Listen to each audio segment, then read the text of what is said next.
Il Comune di Padova continua a puntare sul trasporto pubblico locale dopo la promozione di Natale che permetteva di abbonarsi all'autobus a 10 euro per un mese. Approfittando di un bando regionale, infatti, tutti i possessori di abbonamento di Bus Italia Veneto in corso di validità potranno sfruttare un buono da 10 euro mensili. Investiamo circa 300.000 euro per permettere agli abbonati del trasporto pubblico locale urbano di avere una promozione molto vantaggiosa con gli operatori delle sharing mobility, in particolare Ride Movi, ovvero le biciclette, e DOT, che offre il servizio su monopattini, offrendo 10 euro di sconto per delle speciali promozioni che nell'utilizzo di questi due servizi potranno essere utilizzate ogni mese, quindi se ogni mese si rinnova l'abbonamento vengono dati 10 euro, quindi un totale di 120 euro all'anno per poter integrare la mobilità su gomma, su autobus o tram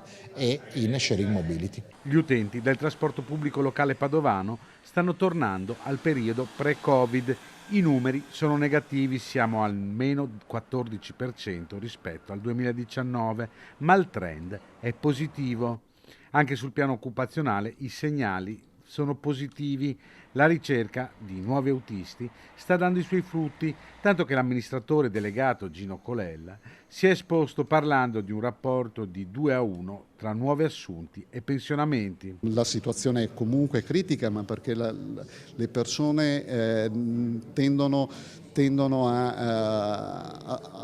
a vedere altre modalità di lavoro. È cambiato il mondo del lavoro, comunque da questo punto di vista devo dire che gli ultimi due, ripeto, bandi che abbiamo avuto hanno avuto un esito, diciamo, molto, che mi fanno tendere all'ottimismo.